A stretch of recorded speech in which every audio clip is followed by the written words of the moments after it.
बहुरानी जी, आप जल्दी आइए। कैसे निकलूं मैं इन कपड़ों से?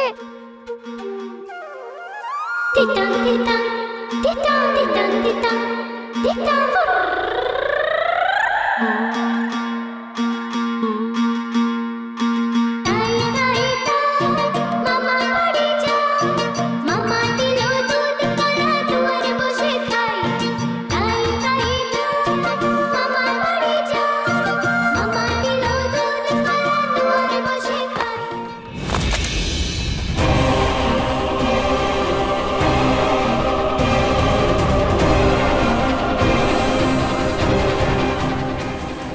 टूट गई, अब क्या करूं मैं?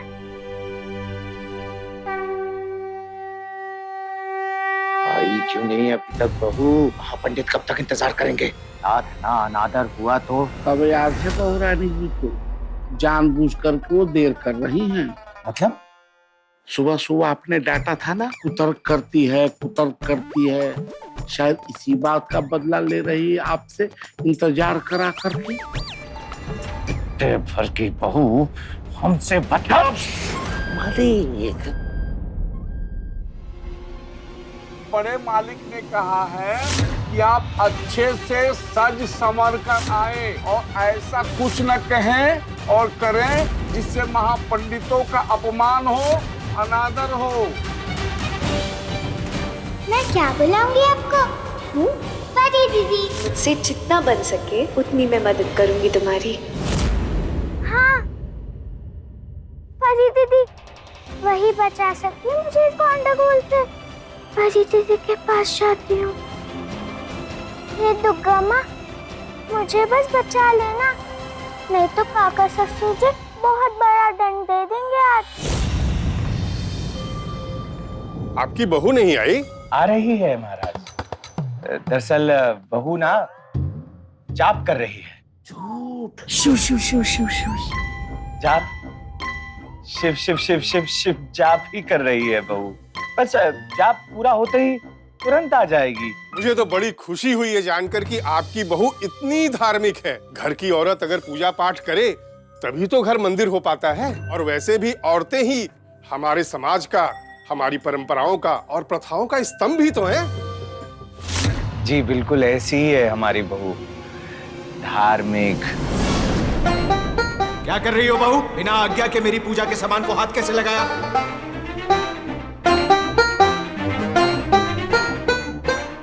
ऐसे। गुणवान। अगर बाबा इतने सिद्ध अब पहुंचे हुए हैं तो वो अंधे क्यों हैं? खुद पर अपना टोटका उपयोग करके अपनी आंखें सही क्यों नहीं कर लेते? और कुतर्क बिल्कुल नहीं करती। बहुत आज्ञाकारी है। चलिए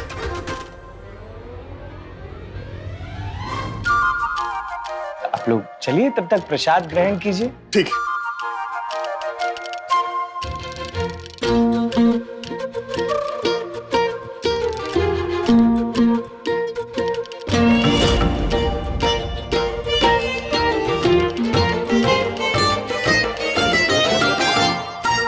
जब तक सब भोजन में व्यस्त है, यहाँ से छिपकर निकल जा तू बंदता।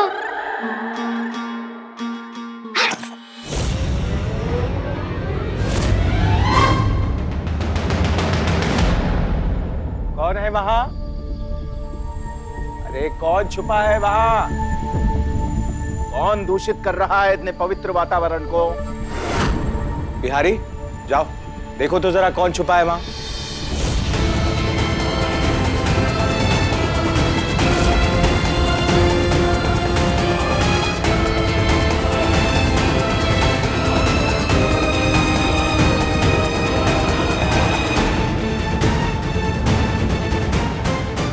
पौंदिता ने पुरुषों के कपड़े इसीलिए पहने क्योंकि मैंने उसे कहा था। अनिरुद्ध, रोहित चौधरी ने कहा था उसे। अरे बुद्धि, घास चरने भेज दी है क्या तुमने अनिरुद्ध? ऐसा क्या काम पड़ गया तुम्हें? योग करा रहा था काका।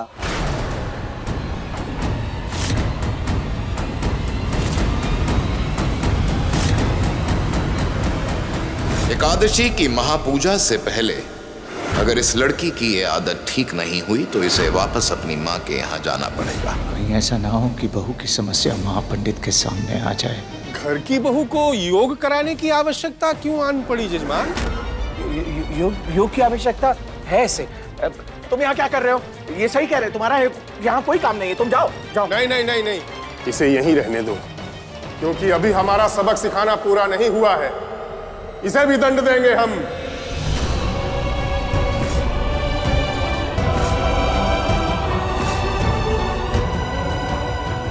भटके हुओं को राह दिखाना हमारा काम है ना। रास्ता मैं भी दिखाना चाहता हूँ, पर ये पुरानी रूढ़िवादी परंपरा वाला नहीं, एक नई और खुली सोच वाला नया रास्ता। मैंने पहले भी कहा पंडित जी, शायद आपने सुना नहीं। इसीलिए मेरा बस एक छोटा सा सवाल है, अगर घर के पुरुष योग कर सकते हैं तो घर की महिलाएं, घर की बहू बेटियां क्यों नहीं कर सकती योग? घर की साफ सफाई, चूल्हा चौका, बच्चों की देखभाल करना, भला ये किसी तपस्या से कम है क्या? फिर अलग से योग क्या करना? अच्छा, तो आपका मानना यह है कि घर की औरतें दूसरों के लिए भागती दौड़ती रहें, मेहनत मशक्कत करती रहें और इसी को अपना योग समझकर बैठ जाएं, खुद पर थोड़ा भी ध्यान न दें। वाह पंडित जी वाह, क्या सोच है आपकी औरतों के विषय में।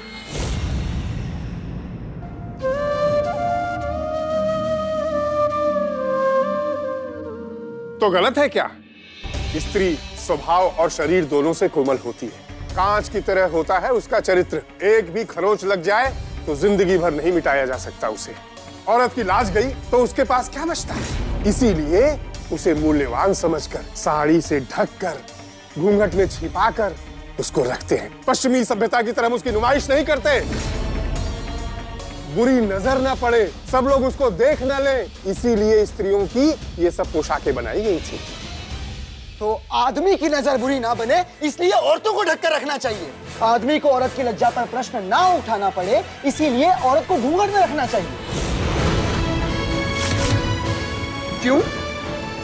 समस्या आदमी की नजर में है, तो इलाज की जरूरत किसको है, आदमी को या औरत को?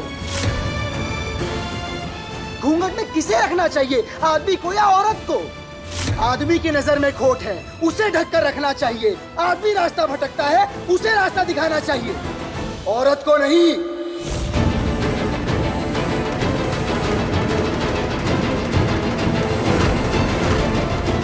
कुछ भी अनाप शनाप पके जा रहे हो अनिरुद्ध। अब आगे एक शब्द भी मत कहना, सुना कि नहीं? सब सुना काका, पर आप औरतों की कब सुनेंगे? कब तक आप उसे हीरा मानकर गले में टांगते फिरेंगे या पत्थर मानकर ठोकर मारते रहेंगे उसे? काका, एक पल के लिए क्यों नहीं मान लेते कि वो भी इंसान है? क्यों नहीं मान लेते कि वो भी हमारे बराबर है? क्यों नहीं मान लेते कि वो भी हमारी तरह ही है? क्यों भूल जाते हैं कि वो भी हमारी तरह सांस लेती हैं, उनके सीने में भी दिल है जो हमारी तरह ही धड़कता है काका। उनकी भी समस्याएं होती है, उन्हें भी अधिकार है खुश रहने का काका।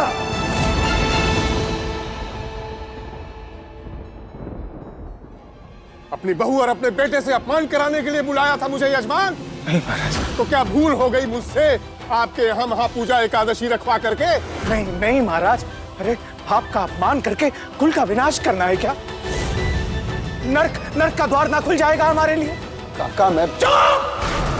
अगर जरा भी मान सम्मान इज्जत है हमारे लिए तो एक शब्द मत बोलना और माफी मांगो पंडित जी से।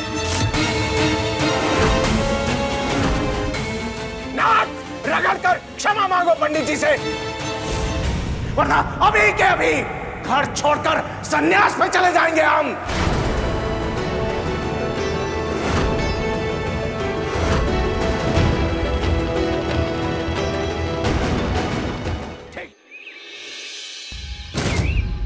पानी नीचे रखो, पानी नीचे रखो पंडिता।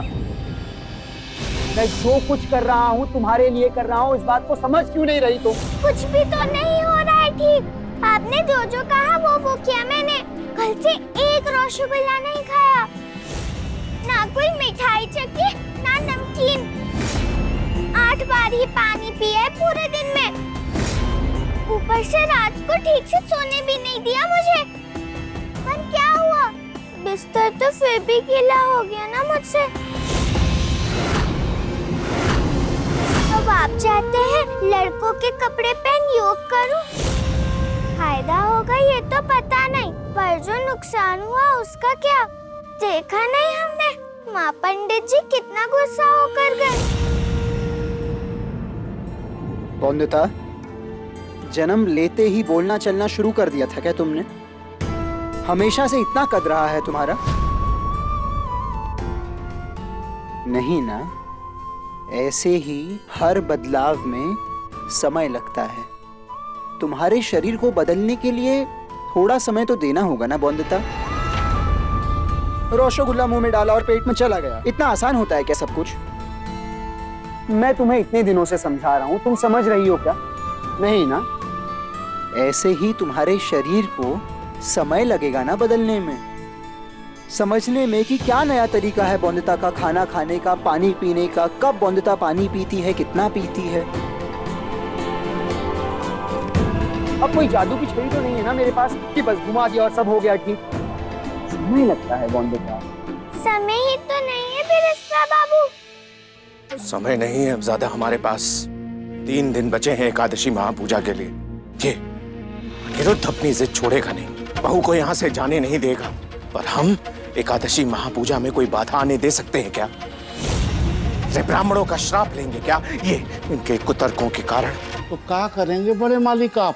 इस समस्या का एक अचूक हल सूझा है बिहारी। अचूक हो? कुछ ऐसा सोचिए बिरस्ता बाबू। जादू की छड़ी घुमानी पड़े तो घुमाइए बिरस्ता बाबू। सिर्फ 3 दिन है एकादशी महापूजा में। मेरी आदत ना छूटी तो समस्या बहू का इल्जाम ही नहीं लग जाएगा मेरे माथे पर। एकादशी की महापूजा से पहले अगर इस लड़की की ये आदत ठीक नहीं हुई तो इसे वापस अपनी माँ के यहाँ जाना पड़ेगा। मुझे पाते घूमना नहीं पड़ेगा उसके बाद। अच्छा लगेगा मुझे क्या अगर आपको शर्मिंदा होना पड़े सबके सामने? बहुत शर्म आती है मुझे सच्ची। और मेरे कारण काका ससुर जी को भी दुख पहुंचता है। आप पर भी गुस्सा होते हैं। माँ कहती है झगड़ों से अशांति फैलती है घर में। सब जानती हो तो ये भी बता दो मैं क्या करूं बंदता देवी? मुझे मेरे घर वापस भेज दीजिए पति बाबू। माँ के पास लौट जाना ही हल है मेरी और आपकी समस्या का। बिल्कुल सही कहा बंदता।